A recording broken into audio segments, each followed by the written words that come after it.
The Kyra, a race whose self-anointed superiority eclipsed the observable cosmos, presided over a crystalline civilization that shimmered with unsettling, internal bioluminescence.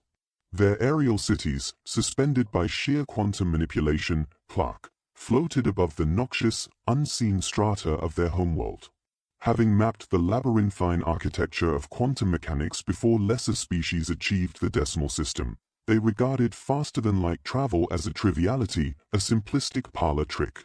Yet, despite their technological dominion and cold, indifferent perfection, the Kyrian adherence to one immutable, universally propagated law remained absolute.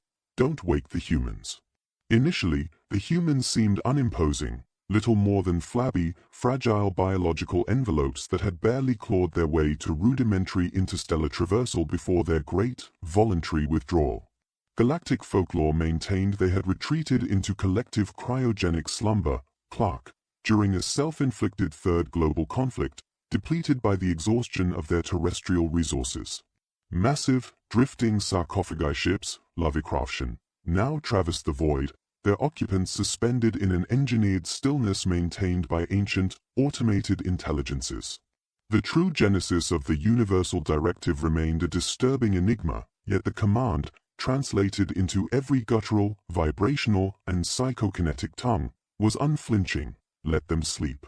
Chief Science Officer Zydos, manipulating his finely articulated crystalline appendages, initiated the holographic survey of the newly detected human colony vessel.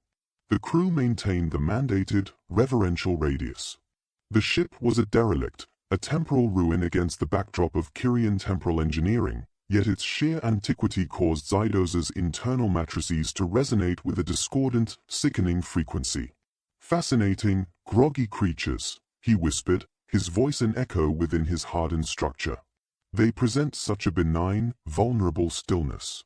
It is utterly confounding that this lethargy is the foundation of our most sacred law. He should have heeded the primal, crystalline tremor of his apprehension.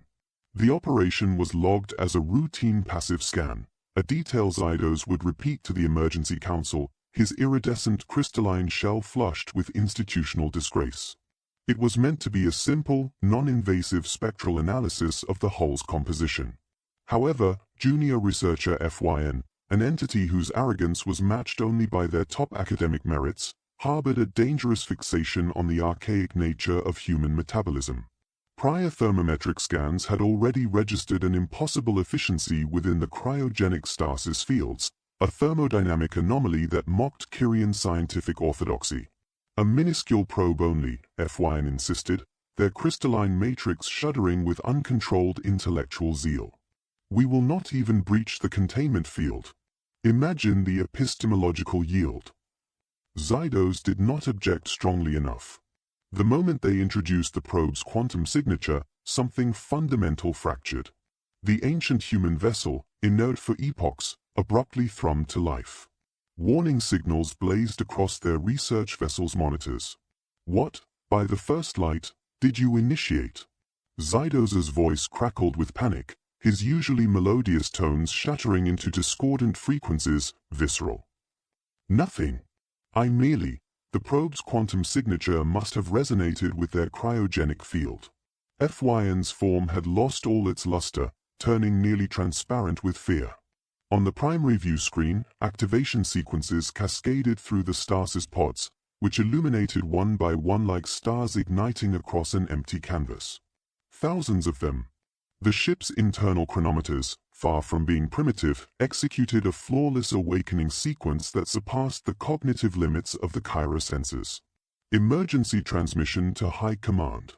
Zydos barked, his crystals pulsing with extreme anxiety patterns. Code ultraviolet. I repeat, code ultraviolet. Human awakening in progress in Sector 7. The retaliatory response was instantaneous and overwhelming. Within moments, their small research vessel was enveloped by a fleet of Kyra warships, their crystalline hulls manifesting a geometric containment pattern around the human derelict. The High Commander herself materialized on their screen, her ancient form a deep purple, suffused with lethal rage. You absolute neutron stars for brains. She bellowed, utilizing an insult so ancient it predated the discovery of faster-than-light travel. Do you comprehend the magnitude of your catastrophic error? The humans were designated to sleep for at least another millennium.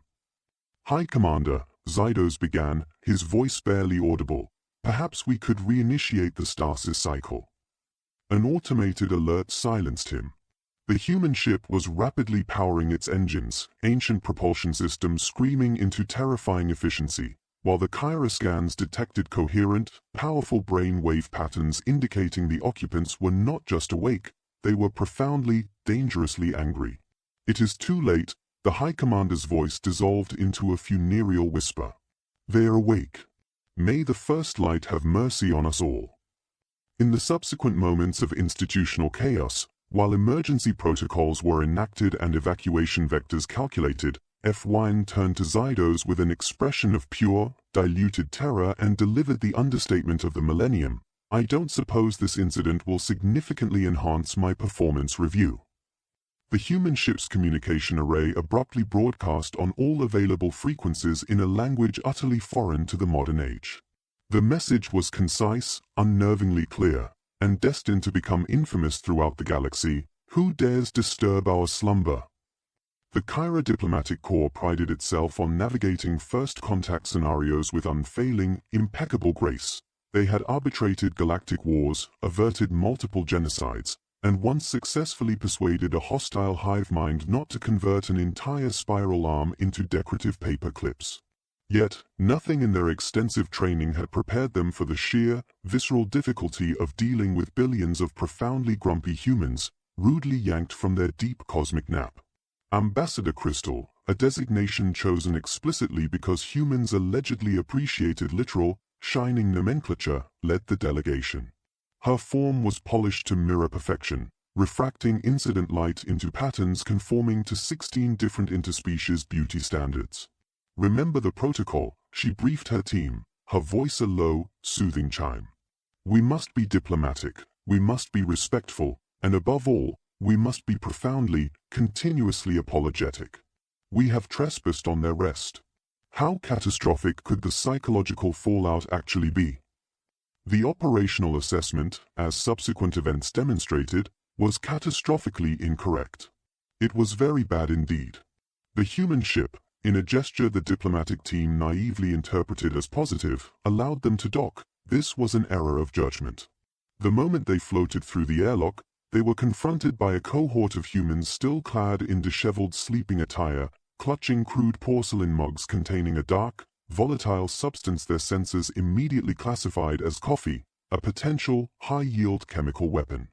So, growled the human leader, whose eyes bore dark, sunken rings and whose hair defied three-dimensional geometry. You are the entities who, in your boundless wisdom, decided to wake up several million humans before their pre-programmed alarm clock engaged. Most esteemed, recently awakened beings, Ambassador Crystal began her meticulously prepared diplomatic script, her form glittering with practiced sincerity. On behalf of the Galactic Alliance, we extend our most profound and deepest. Cease the platitudes, Sparkles, the human interrupted abruptly, taking a long, shuddering sip of the volatile black liquid. Do you have any quantitative data on the difficulty of synchronizing multi-million-person sleep cycles? Do you grasp the sheer organizational hurdle of achieving universal nap-time consensus? The diplomatic team exchanged nervous, crystalline flickers, their internal processing lattices overwhelmed. This contingency was not covered in the diplomatic manual. We have prepared extensive, non-negotiable reparations, another Kyra diplomat nervously chimed in, including the latest in comfort augmentation technology and dream enhancement simulation devices, Clark. The human leader snorted, an alarming, biological expulsion of air, causing the entire diplomatic team to visibly vibrate with alarm. Oh, that is rich. You believe a few fancy pillows and some pleasant dreams will facilitate a return to stasis? Have you ever personally attempted to regain deep sleep after being violently roused? It is fundamentally impossible. From that point, the negotiations spiraled into a chaotic descent. The humans possessed opinions regarding their forced awakening, a terrifying multitude of opinions, which they insisted on sharing, often at high volume and simultaneously. The situation achieved critical mass when one human discovered that their favorite comfort food, an archaic, circular caloric composite called pizza, had suffered complete extinction during their slumber. The resultant biological tantrum caused 3 diplomatic assistants to visibly microfracture and 1 to temporarily lose its crystalline coherence. This is a truly unprecedented scenario, Ambassador Crystal privately transmitted to High Command. They are not initiating an existential threat. They are not even declaring war. They are merely complaining endlessly about everything. The humans, with unnerving organizational speed, began structuring what they termed a town hall meeting to formally enumerate their grievances. The very concept of millions of grumpy, recently awakened entities gathering to voice synchronized complaints sent psychokinetic shivers through the diplomatic corps. We must implement a decisive countermeasure, Crystal pleaded with her superiors. They are now discussing the formation of intergalactic committees. But the opportunity for mitigation had passed. The humans had registered that their preferred multidimensional entertainment platforms were entirely non-operational. The phrase Netflix and chill was uttered with escalating, palpable hostility. Someone introduced the concept of social media withdrawal, and the Kyra universal translators overloaded, unable to convey the full existential weight of that condition. In a final, desperate diplomatic gambit, Ambassador Crystal offered the humans jurisdictional control over multiple, pristine resort planets where they could chill until they felt ready to re-enter stasis. The human leader's response, recorded in the deepest diplomatic archives, was the shortest and most terrifying rejection in Kyra history. Bold of you to assume we'll ever feel ready to sleep again. Now, about those extinct pizza recipes. The Galactic Alliance quickly understood a terrible truth. An awakened human with a minor grudge was a profound headache. An awakened human with a grudge and no access to their preferred caloric or digital comforts was nothing less than a cosmic catastrophe. The true, structural trouble began when the humans finally accessed their archived communications, specifically, the quantum encrypted messages that had accumulated across their centuries of calculated absence. The Kyra High Council watched in horrified fascination as the mood of collective humanity transitioned from mild, biological irritation to something far more insidious, amusement.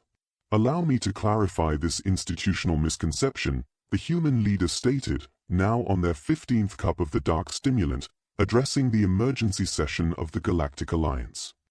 While we were in stasis, you all collectively convinced yourselves that our grand hibernation was necessitated by a failure of resources. The High Commander's crystalline form dimmed slightly. According to our comprehensive historical records. Oh, this is absolutely precious. Another human interrupted, physically wiping tears of laughter from their eyes. They truly have no conception of the truth. The actual truth, when finally articulated, proved to be far more ridiculous and structurally terrifying than any resource scarcity model the Alliance had projected. The humans had not initiated stasis due to exhaustion, they had done it because they were simply bored. We had effectively solved everything worth solving, the human leader explained, scrolling through ancient mission logs with increasing glee. We achieved clean, sustainable energy. We secured world peace. We instantiated universal health care. We pioneered faster-than-light manipulation. We even solved the perplexing mystery of why young organisms love cinnamon toast crunch. There was, quite literally, nothing left to do. The galactic archives were rapidly and hilariously discredited. Those deceptively primitive ships and the seemingly simple cryogenic pods were, in reality, multidimensional quantum consciousness storage devices that made Kyrian technology seem like 2 rocks being banged together.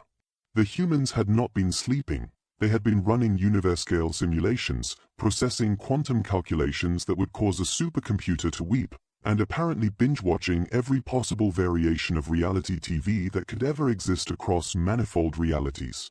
But the warning? Ambassador Crystal stammered, her light flickering frantically. The sacred, universal rule about never waking the humans. Oh, that particular directive? A human scientist grinned, radiating an unsettling self-satisfaction. We wrote that. We seeded it across the entire galaxy. It was the best prank we ever conceived. The revelation impacted the Galactic Alliance's collective ego like a focused supernova. The humans were not some vulnerable, endangered species requiring benevolent protection. They were effectively cosmic teenagers who had taken an extended nap and set an elaborate, universe-spanning out-of-office message. The true, terrifying extent of human capabilities began to unspool. While in simulated stasis, they had accurately mapped every possible timeline in the current universe. They solved the perennial, crucial question of whether hot dogs qualified as sandwiches, though they steadfastly refused to disseminate this knowledge, claiming some truths should remain mysterious. They developed a unified theory of everything, Clark, then promptly deemed it somewhat pedestrian and developed several empirically more interesting alternatives. They created and subsequently abandoned 17 different types of social media platforms in their simulated environments, universally deciding they were too emotionally draining. They definitively isolated the cause of why socks always disappear in the laundry cycle, again, a proprietary secret they were keeping. The Kyra scientists who were assigned to examine the human ship's primitive systems had to be placed into institutional shock treatment when they realized they were not analyzing functional technology. They were looking at art projects human children had cobbled together while their parents were catching up on some much-needed ZS. But why? The High Commander asked, their crystalline form vibrating violently with pure conceptual confusion. Why cultivate the illusion of a sleeping, primitive civilization? Have you personally attempted to exist as the most technologically advanced species in the galaxy? The human leader countered, the dark stimulant seemingly having no effect on their underlying exhaustion. It is profoundly exhausting. Everyone is constantly petitioning you with their mundane problems, begging for technology upgrades, demanding that you solve their existential crises. We simply desired a break. Punchy action beat. The final, crushing blow to the Galactic Alliance's collective confidence arrived when they determined that humans had achieved their advanced, godlike state of development before most other species had even conceptualized the wheel. They had merely spent the intervening time observing the developmental arcs of the younger species, occasionally leaving helpful, anonymous tips like, "Have you attempted pointing the rocket in the opposite direction?" Or perhaps you shouldn't mix those specific volatile chemicals. Think of it as a cosmic gap year, one human explained to the increasingly shell-shocked council. Except instead of backpacking across terrestrial Europe, we opted to take a few millennia off and allow everyone else a turn at managing the temporal affairs. The High Commander's final, devastating report to the Galactic Alliance summarized the situation with elegant, terrifying precision. We have not been protecting a sleeping primitive species. We have been unknowingly participating in the universe's longest-running, most elaborate social experiment. And now the experimenters are awake, caffeinated, and expressing intense, active interest in what they term catching up on current events. May whatever elder gods you believe in have mercy on us all. In the heavily guarded archives of the Kyra Science Academy, FYN's infamous probe incident was rapidly reclassified from greatest institutional scientific catastrophe to most successful unplanned wake-up call in history, though no Kyra entity was quite certain that represented a meaningful improvement. The seismic shift in galactic power dynamics transpired faster than a quantum hiccup. One temporal instant, the Kyrians were the unchallenged masters of the known universe. The next, they were watching humans arbitrarily reorganize entire star systems because the function was demonstrably incorrect. Lovecraftian, visceral wordplay. You cannot simply relocate an entire solar system.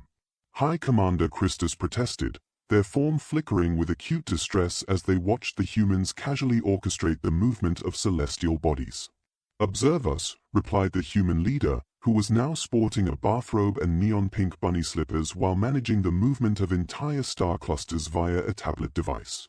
"That particular system is obstructing the superior visual angle of that gorgeous, newly formed nebula. Moreover, the sublight commute time between planetary systems was ludicrously inefficient. Which organizational entity designed this atrocious layout?" The Galactic Alliance quickly internalized the brutal, unsettling reality that attempting to maintain cosmic order in a universe populated by fully awakened humans was the equivalent of attempting to herd quantum cats. Theoretically possible, but practically futile. Humans immediately began structurally fixing problems that no one else had even realized were broken. They introduced their archaic concept of weekend breaks to species that had been working in continuous, uninterrupted cycles for millennia. They established a universal Wi-Fi network that somehow transcended and functioned across multiple, adjacent spatial dimensions. They inaugurated a galactic food delivery service that could deliver takeout from any planet within the span of 30 minutes, backed by a non-negotiable refund guarantee. The Kyra bureaucracy, once lauded as a model of crystalline efficiency, descended into immediate chaos when the humans introduced the concepts of casual Fridays and unsupervised office parties. The visceral spectacle of crystalline beings attempting to wear brightly patterned, woven Hawaiian shirts would haunt the High Commander's sensory input for centuries. But the most significant, surprising development originated from the younger generations of various species. Rather than initiating resistance to the overwhelming human cultural influence, they embraced it with alarming, collective enthusiasm. Young Kyrians began forming hybrid, multi-species social clubs with humans, a confluence that inevitably led to the galaxy's first recorded interspecies meme war. Punchy action beat. You must concede, FYN commented to Zydos as they observed a group of humans instructing young Zyrons on the methodology of chilling. They do introduce a considerable, unpredictable measure of interest. Zydos, whose career had inexplicably survived the awakening incident, could only nod in profoundly bewildered agreement. The humans had recently promoted him to Chief Officer of Making Sure Humans Don't Get Too Bored Again, a hierarchical position he was unable to classify as a reward, a punishment, or an elaborate psychological experiment. The humans' operational approach to galactic governance was particularly baffling to the established entities. They summarily established what they designated a universal community center, a massive, sprawling space station where different species were merely encouraged to hang out and vibe. Critical diplomatic decisions were now processed and ratified over highly contested game nights and communal potluck dinners. But what of the established, structural protocols? Ambassador Crystal had once asked, watching in horror as the humans settled a centuries-old territorial dispute with an interplanetary karaoke competition. Protocols are nothing more than suggestions adorned with excessively fancy hats, the human mediator responded dismissively, before announcing the next song, Cosmic Drift by Rhythm Architect, a profound hit salvaged from their sleep playlist.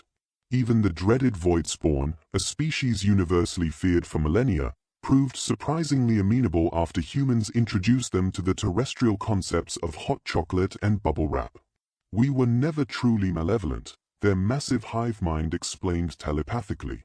We were just profoundly, chronically stressed out. The dominant human solution to the majority of galactic problems appeared to involve either mandatory naps, large quantities of snacks, or what they termed group therapy. In a twist of profound irony, this methodology functioned demonstrably better than any previous, structurally complex system of governance. They established the universal mandate for standardized psychosocial decompression, CLARC, which included such revolutionary clauses as mandatory vacation days and the inalienable right to Netflix and actually chill. Any species observed engaging in excessive, non-mandated work was subjected to immediate intervention by the newly formed the Universal Commission on Existential Stasis and Relaxation Compliance. The Kyra High Council found its rigid structure effortlessly restructured into what humans referred to as a cosmic coffee club. Critical decisions were now filtered through the lens of beverages and baked goods, with the humans insisting that no one could properly solve existential galactic problems without achieving optimal caffeination levels.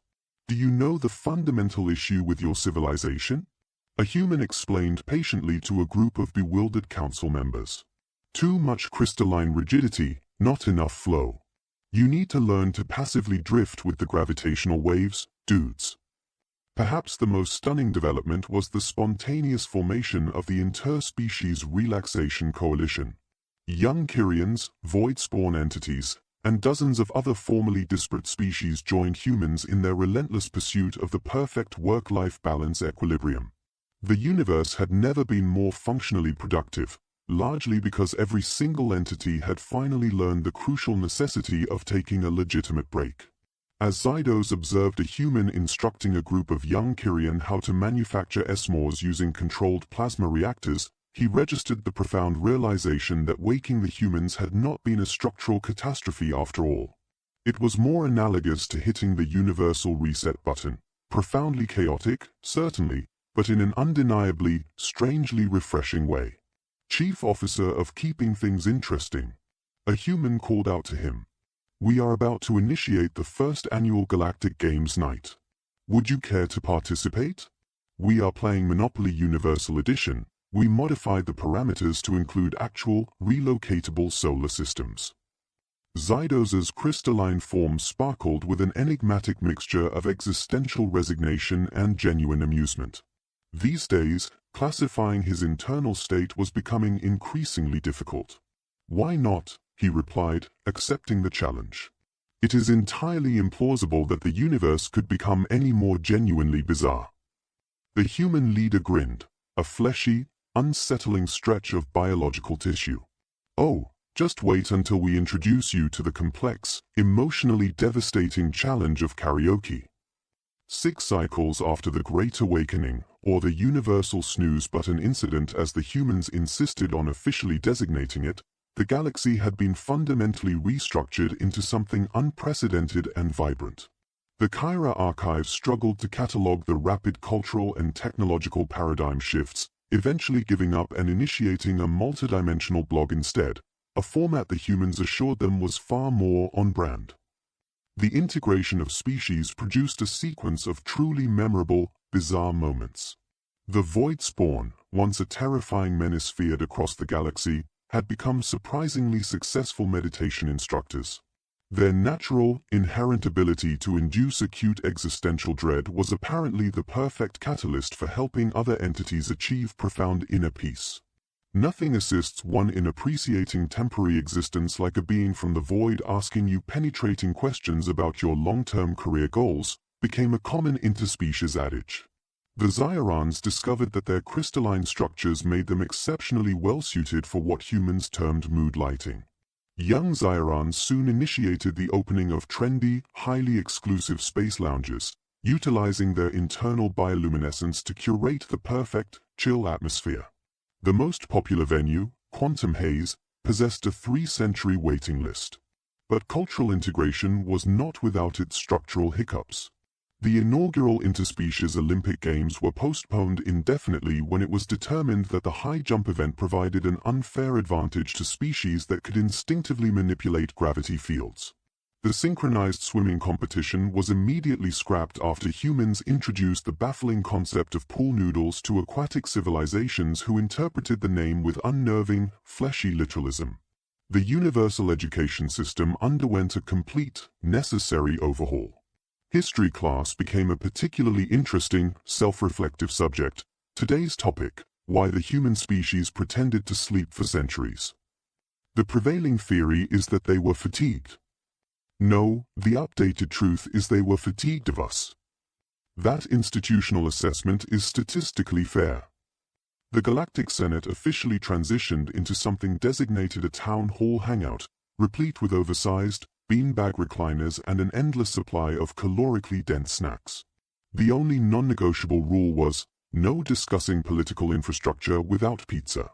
In a bizarre twist of fate, this rule resulted in the most productive and ratified legislation in galactic history. Even the Kyra military complex adapted, although not without considerable internal confusion. Their fearsome, heavily armored war cruisers were retrofitted with espresso shops and yoga studios. The spectacle of crystalline admirals attempting to master the precise biomechanical pose known as downward-facing dog became a massively popular meme across 17 dimensions. Cultural exchange programs led to further structural anomalies. Humans introduced the concept of casual dress to species that had never evolved to wear clothing, triggering a galaxy-wide ontological debate about whether wearing nothing was philosophically more or less casual than wearing something. The argument was eventually resolved by declaring every day Hat Day, because every species, even the void spawn, could agree that hats were inherently amusing. The universal translation matrix required complete, extensive reprogramming to handle the sheer volume of human idioms. The terrestrial phrase "it's raining cats and dogs" caused acute panic on 3 different worlds before a human explained it was merely a figurative saying, though the void spawn did attempt to implement the concept literally, just to analyze the resulting chaos. Perhaps the most successful integration occurred in the sphere of food. The humans' relentless insistence on combining flavors from wildly different worlds led to culinary innovations that no previous civilization had conceptualized. The quantum quesadilla became a gastronomic sensation across the Alliance, though everyone agreed that the void spawn vindaloo was an acquired taste that no entity genuinely wanted to acquire. Zydos, now running the department of keeping things interesting, a position humans had officially insisted on renaming, found himself mediating between species with disturbing frequency. No, you cannot actually steal someone's nose in a physical sense. The floor is not literally molten lava. Yes, humans actually require 8 hours of continuous biological sleep. No, your face does not constitute a valid, formalized diplomatic response.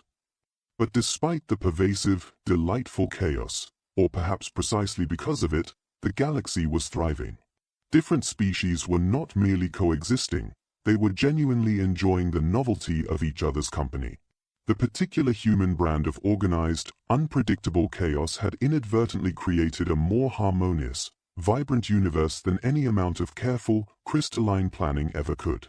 As one human philosopher succinctly put it, sometimes you need to wake up the universe to help it dream better. No Kyra scientist was quite certain what that meant, but it sounded sufficiently profound to print on interdimensional t-shirts, so they did.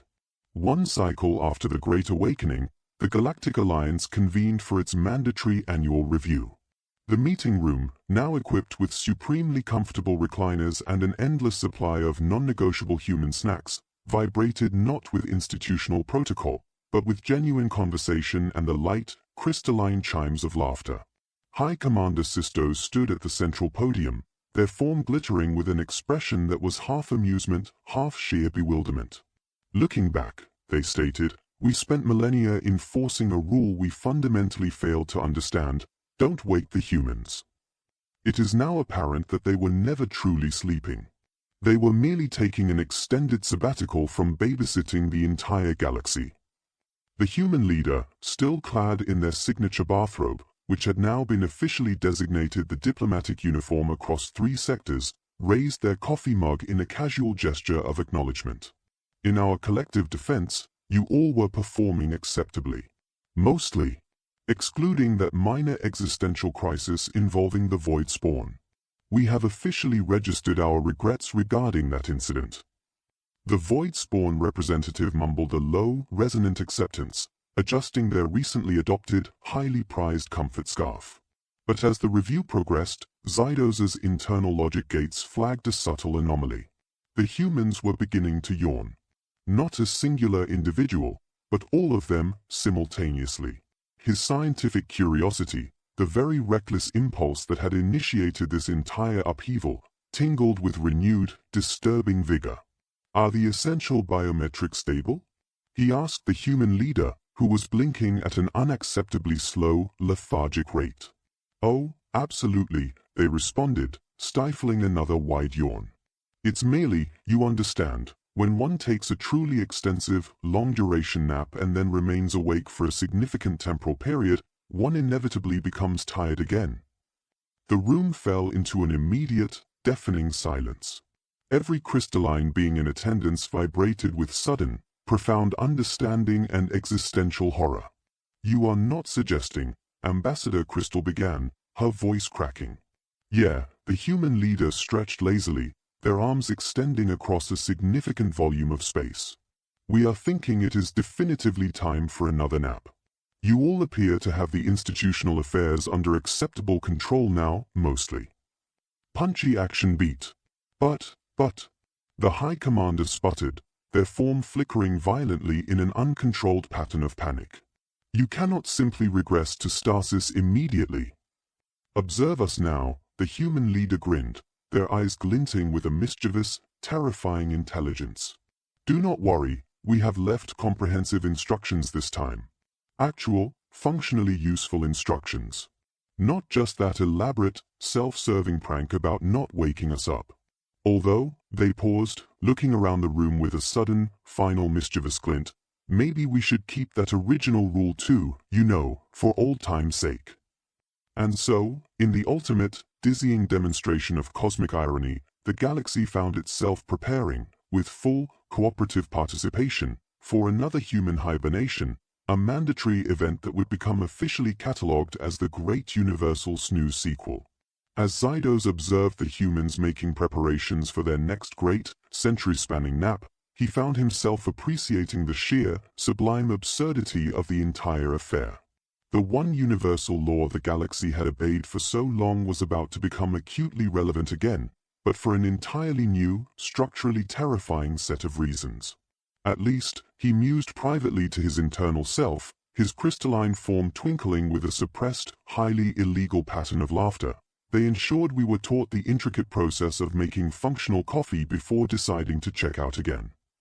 In the final, ultimate equation, the galaxy's greatest, most profound truth turned out to be its simplest, most biological axiom. Sometimes everyone just needs a good nap.